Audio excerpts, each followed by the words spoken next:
So we're going to discuss about talent we have that we should try to utilize our talents properly.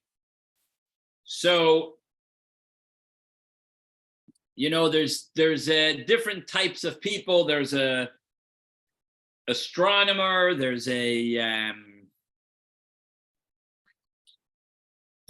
people that do all kinds of technology, geographer, and all the great people, scientists, doctors, lawyers, you name it. And a lot of times people become a certain personality or a certain job because that's what they enjoy. It could be art, it could be talent, creative of self-expression. All this is not a contradiction to Judaism. They must be used for holiness, for the divine. It could bring us to the greatness of godliness. And as we see right here in the beginning of the Torah portion, that the Jewish people are about to build the tabernacle. And the one in charge is Bezalel. God made him in charge. He was the master craftsman.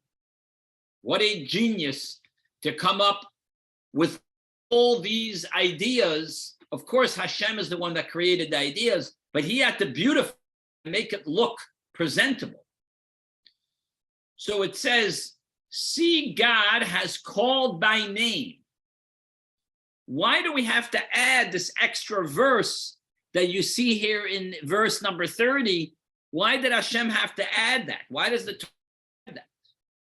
So the Ramban, which commentary on the Chumash, which was a great rabbi in Spain in the year 1263, explains that it's unusual that someone that was a slave should have so much talent and craft. Think about it. All they were was slaves. They weren't doing anything very intellectual. So the Torah is telling us it's like a miracle that Bezalel should have. God has called by his name to give him the power to be able to build the tabernacle. And the Maimonides brings a proof from the Talmud and the Mishnah. And we see here, number 3b, a fascinating explanation that when Moses went up to the mountain, Hashem showed him all the vessels of the Mishkan. And he told him exactly, build the ark like this, build the table like this, build them in. And then Hashem said, don't worry, I'll let you know how to. But you're not going to be the one to do it. You're the king and you shouldn't be doing it. Who should do it? Hashem said, don't worry. I know everything and every leader that was from the day Adam was created till the end of times. And he showed him a book, so to speak. And he said, in every generation, I know who the king is going to be. I know who the leaders are going to be. I know who the prophets are going to be. And the same thing is, Bezalel appeared him to be the designated craftsman to create all the vessels for the temple. So don't worry, it's all taken care of. Hashem told Moshe. In other words, it was important practically and mystically that the temple should be beautiful with artistic and creativity. It has to be beautiful. There was another creativity that we had in the tabernacle. The women spun the goats. They spun the thread on the goats. Unbelievable wisdom. They would actually sew a thread into the goat, obviously without hurting the goat. And the reason they did it on the goat is because they wanted it to be as fresh as possible. So they would have this talent of being able to sew on the top of the goat, and then when they when they shechted the goat, they had this beautiful fur that they took off that was all ready to be used in the tabernacle. They wanted the wool should shine, according to the commentaries, in order that it should shine on the temple, just from the goat itself. That's how special they wanted it to look. This wasn't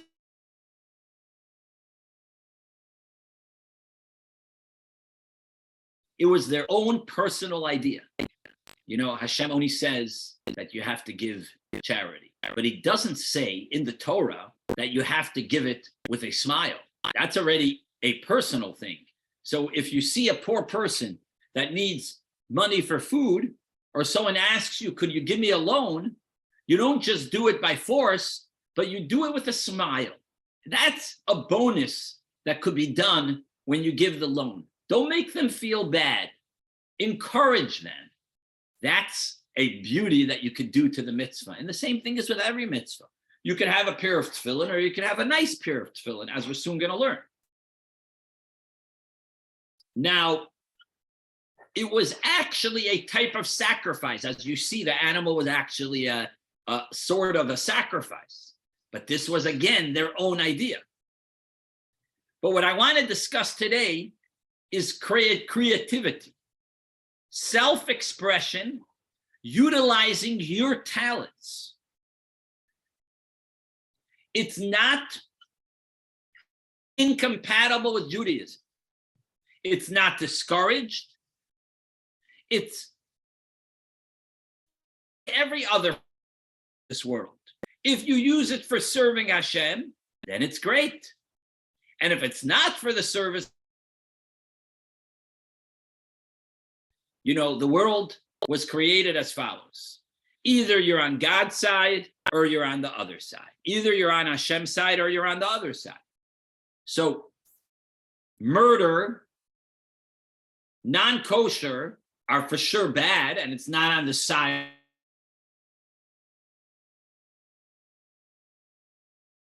For instance, if I eat, is it bad or good? Well, obviously, it's neutral. So why would it be bad? Should be considered good. But the way you interact, it has to either be good or bad. There's no middle ground, and I'll explain to you why. Either you're eating it for Hashem, and then it's good, or you're eating it just because I like the taste of steak. Then it's considered bad. But let's say I'm eating because I'm starving. Is that good or bad? Again, we have to understand what means good and bad. Good means helping, following the rules. When you're doing something good for society, and bad means you're doing something bad for society. But this is the only thing we see with our physical eyes. But this is only the surface. But deep inside, there's a spiritual story, which we don't see. And it's a long story, but in short, the entire world has the power in order that it should exist. This cup has the power of Hashem. This straw has the power of Hashem. This hat has the power of Hashem. Everything has his power. If not, it would cease to exist. Everything has a spark of God. Me and you have a soul of God. God forbid, when he takes it away, we cease to exist.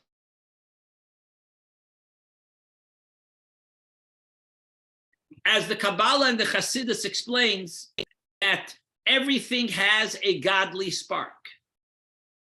Now, it's like a shell. What does this mean? God is the only existence which is truthfully, absolutely existing. You know how you know he's the only real existence? Because everything else doesn't fully exist, because at a certain point, it's going to cease to exist.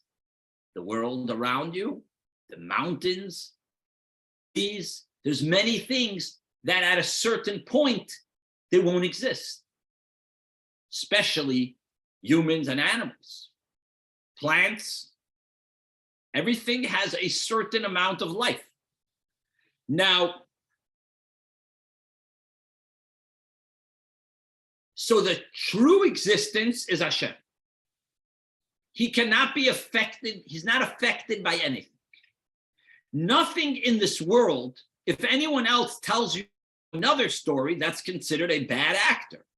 For instance, I said before, the table is existing by Hashem. And if it doesn't exist from Hashem, it won't exist. Now, wait a minute. When I look at this straw, I don't see God. I see a straw. When I look at this hat, I don't see God. I see a hat. So there's something called a shell.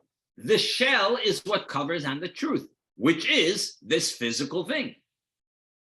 But I need the shell in the godliness. What do I mean?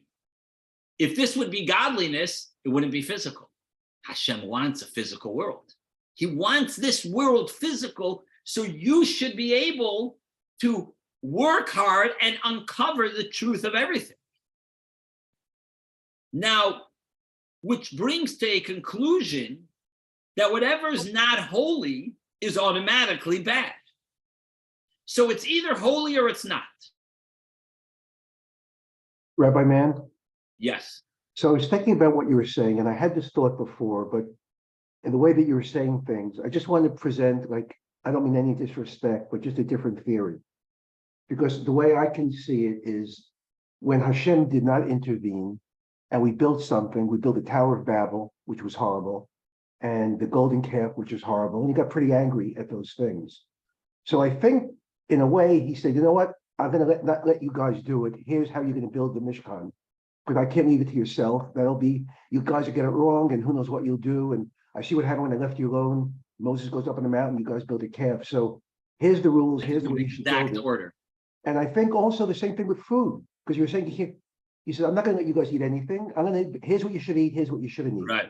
There's no logic to the laws of kashrut, but it's like, here's what I want you to eat. Because Hashem wants to give, that's a very good point. He wants to give direction so we don't screw things up. Right. And at least this way, and if we don't listen, then he discussing now is even a step further. Not only do you decide what you should eat, but also when you eat it. So eating steak that's kosher is not necessarily for the sake of Hashem. It could be for your own personal pleasure. But yes, he gives us rules so we shouldn't mess up. But he did give us a rule, don't bow to idols. And 49 days later, or 40 days later, they did bow to the idol. So they didn't follow the rule. Which is why I think he was so explicit with his directions for the Mishkan. He didn't want to leave anything, every I was dotted, every T crossed, what the clothing should be. He didn't want to take any more chances. Yeah. So here's the rules. This is the way it should be. I'm not leaving it to your imagination. And here's the rules that you should follow. So I'm just thinking that because he can see backwards and forwards, you said he knew everything. So I think he didn't want to leave it to chance anymore. And, so in a benevolent kind of way, he laid down the law, so to speak. Yeah. And that's my kind of, and it's a different way of looking at it. But. Yeah. So, generally we say that you're innocent until you're proven guilty. Now, in Judaism, we don't look at it like that. We don't say you're innocent until you're proven guilty. On the contrary, you're guilty till you're proven innocent. And I'll explain to you what that means. If you're eating pretzels at the Super Bowl and it's kosher, well, what's wrong? It's good. But the inner perspective of reality actually flips it around. Everything is guilty by default. If you're not actively proclaiming God's unity, you're saying a false narrative. And therefore, everything that exists is automatically bad, unless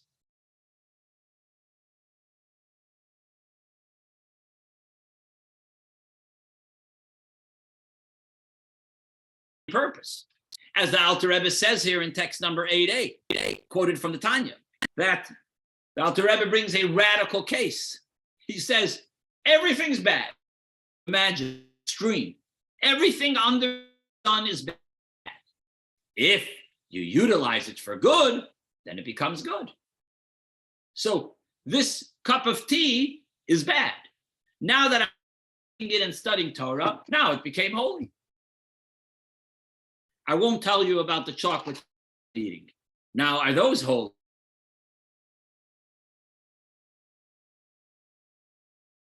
Chocolate chips.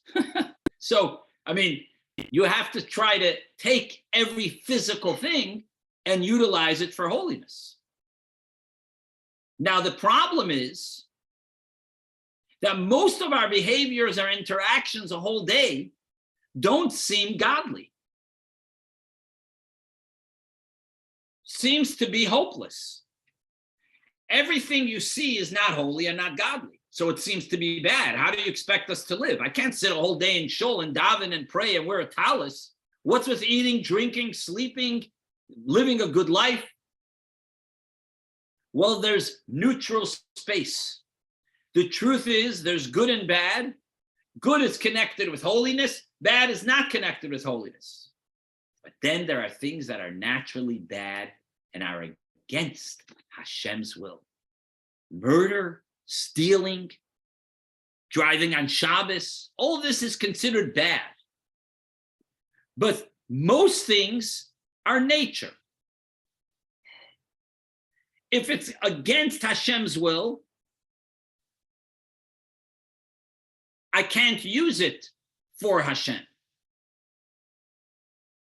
However, if I take this water and I drink it for the sake of Hashem, I redeem it and I make it holy.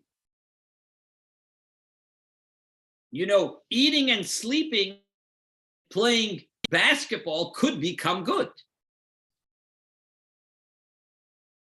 So if you eat in the morning healthy breakfast to be able to serve God better and to be able to daven and learn, then you uplift it to holiness. But if you do it for your own pleasure, then it's not. This is giving us a framework of how to act every single day. This is the idea we want to bring out here today. This is giving us a framework how to behave. If it's neutral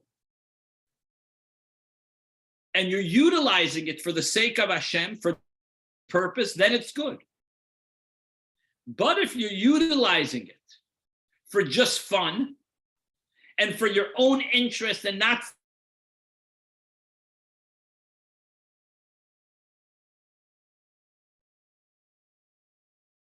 then you're sort of, in a way, part of the issue because you're not utilizing it for Hashem's sake.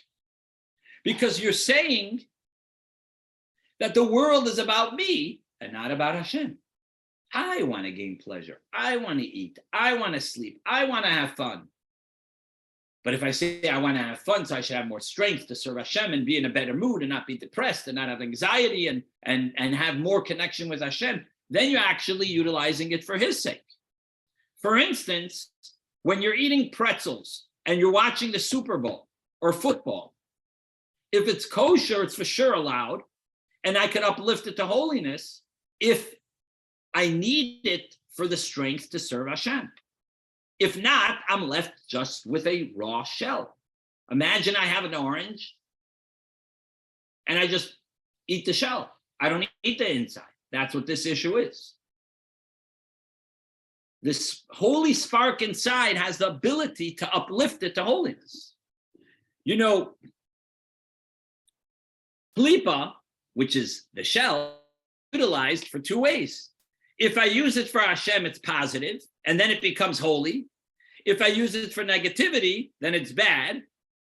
And there's a mitzvah to take my natural things and bring them up to holiness.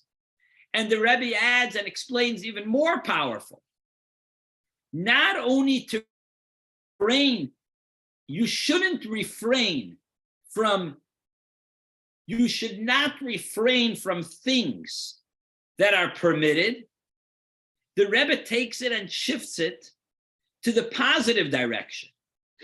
Of course, You should refrain from doing things that are for yourself, but at the same side of the coin, there's an opportunity to utilize permitted things for the sake of Hashem. Pick an example. When they came out with radio,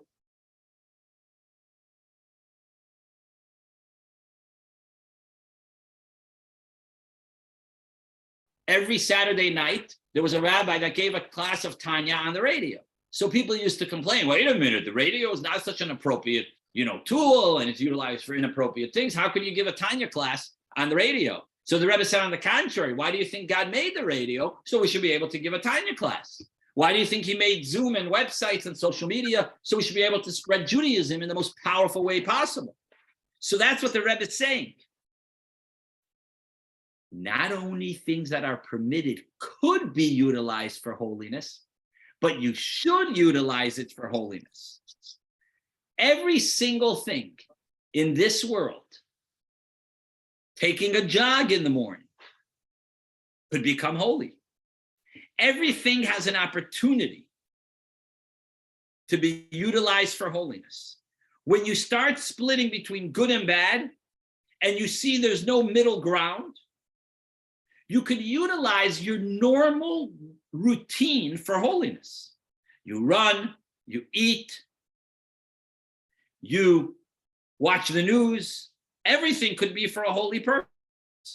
Something simple like eating all of a sudden be changed, and you could fulfill the entire purpose of your and the creation of this world. Your kitchen, your personal bedroom, even your restroom, everything in your house could be utilized for holiness. So it's not only you're utilizing it for holiness, as the Rebbe explains here in text number 10, but it itself becomes holy. Eating on Shabbos, the food becomes holy because you're eating it for the sake of Shabbos. Of course, it doesn't mean you have to overeat, but at the same time, it can be uplifted to holiness.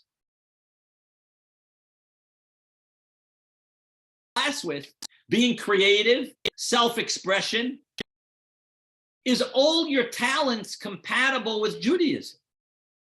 Does it have any inherent value? And the answer is absolutely. Not only it's not bad, but it's also good. So just like if you're eating, you could uplift it to holiness, you have to use it for a holy purpose. And this is what the Rebbe is saying. If God gave you a talent, don't ignore it. Use it for the good. Why? As we said before, there's no middle ground. It's either good or bad. Either you're eating for your own stomach or you're eating for Hashem.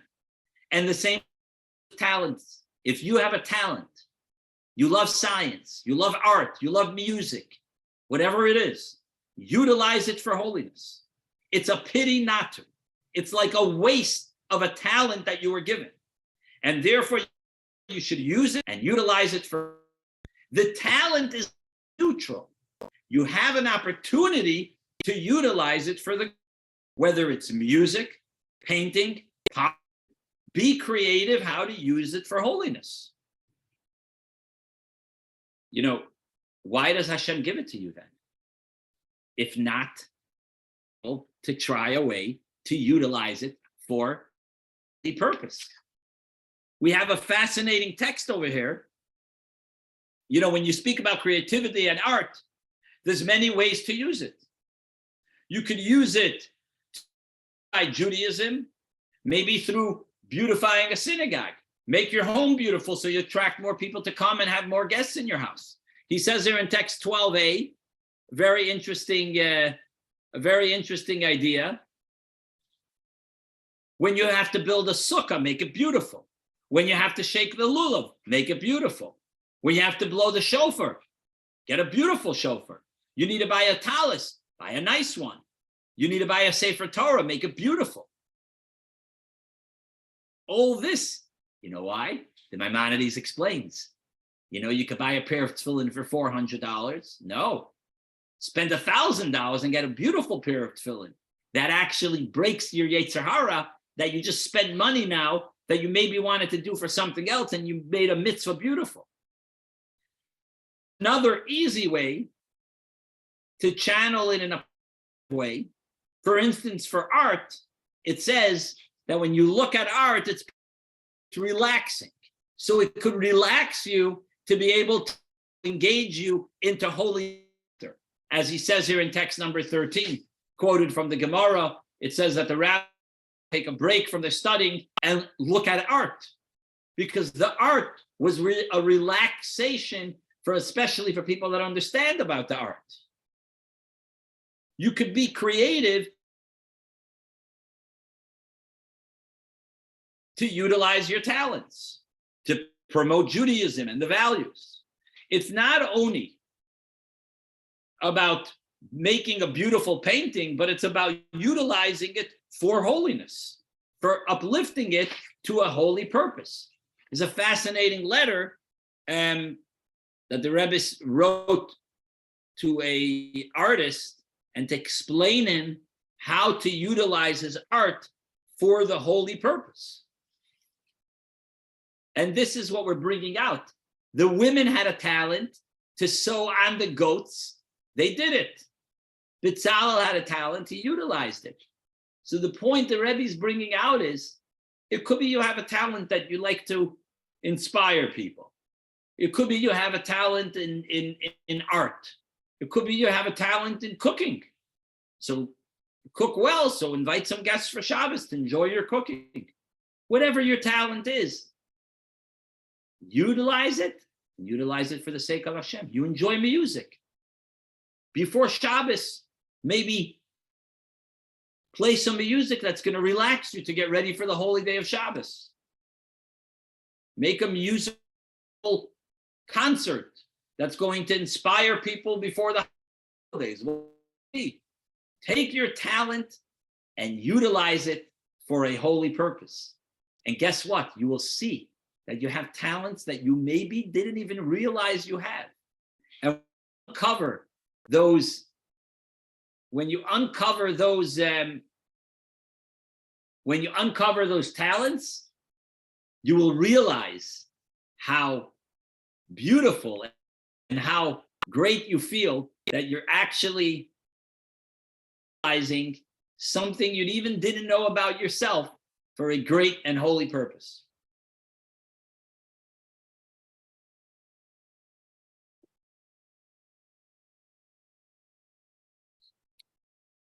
And the Rabbi explained in text 14 that when you make a painting, you connect yourself with the inner part of the actual painting you're drawing, because you connect deep inside it. It's not just the chitzoniyut and the outside, but it goes much deeper inside. So our point is two things. First of all, utilize your regular day-to-day routine for the sake of Hashem, whether it's eating, sleeping, drinking, and so on and so forth. And point number two is that you should make sure to find a talent and don't hide it and utilize it for Hashem's sake. Any questions? Rabbi, I just wanted to add, and maybe you said it and I missed it, but it's the same thing with like cable and satellite. That was around, and the Rebbe decided after radio that I want to broadcast it from Ringans. So he used technology that was used for other things for an elevated purpose. Yeah. And at the time he did that, there was a lot of experimental video. Namjoon Pike and Andy Warhol, they were doing like creative kinds of things. They were using video for that. Some of their videos even in the Smithsonian. But the Rebbe was just ahead with them as well, because he was one of the few that used it for other purposes. He made it his own. And and then went on to be with GEM and everything else. But the history is they took a technology that was used for other things for a greater purpose. So it really could be for anything that you could transform and make it for a better purpose. Yes. Okay. Yashikoyach, everyone. So think of your talent and let us know. Thank you, Rabbi. Okay, sei gesund. We have a special birthday party Shabbos for Ricardo. He's not on, but we'll okay. Take care. Have a good evening, everyone. You too. Thank you, Rabbi. Thank you, Ronnie. You're welcome. It took me a while to get to the phone. Thank you. Thank Right. you, Rabbi. It's my first one, but I enjoyed it. You're I always enjoyed it very welcome. much. You're always welcome. Come on anytime. Thank you. We don't live far away. We are on Bay Road. Oh, nice. Yeah. Where are you located? We're on Venetian, right across, right next. Yeah, I've been at your place. Yeah. We've been there. Yeah, we're from Chicago and we live here already many years. But Oh, nice. we'll try Okay. to. Yeah, we'll Okay. try to make it one day. But I really enjoyed your lecture today. Okay. Thank you. I You're like the welcome. idea that you should really. I do that a lot. I entertain a lot Friday nights. I mean, I have always people for dinner Friday night. Good. But So I you're on understand Bay you. Road. You're behind West Avenue. I'm just north of. I'm 2115 North Bay Road. Oh, 2115 North Bay Road. Nice. Okay, beautiful. Beautiful. Yeah, 2115. Yeah, we live here already in the winters, 18 years. Yeah. Oh, nice. Okay. My right. grandfather was a chazan in Haifa. Wow. Yeah. Okay. Well, Yeah. very nice. So I want to tell you that I appreciate what you just said. We live around the corner from the Zweigs. We like them. Yehuda. Yeah, they're the best. Yehuda and Tehillah, they're really very welcoming, very wonderful people. Yeah, so I thank you. When is your next lecture? Wednesday at the same time. It's every Wednesday at the same time? Every Okay. Wednesday by hook or by crook. And and what time is the Shabbos service? Shabbos morning at 10 o'clock. And the women usually come at closer to 11. Okay. And what do you do afterwards? You have a kiddush lunch? We have a full lunch. We have a full lunch and everybody sits down. It's beautiful. Beautiful. Are you accessible? We have a wheelchair, or do you have steps there? We have 2 steps. And there's no other way? You could, well, if you come for the kiddush, it's outside. So if you come at 12, then you're fine. You could join us. You don't have to go up any steps. Oh, I see. That would be weird just to come for kiddush. You know, we call it JFK, just for kiddush. Okay. Okay. In our new building's almost done, so we'll full accessible there. Everything will be fully done. Yeah, when will that happen? We're supposed to be done in about May, around May. It's next door to you, right? Yeah. Yeah. Well, great. Okay. Feel good. It's great to see you. Thank you. Bye-bye.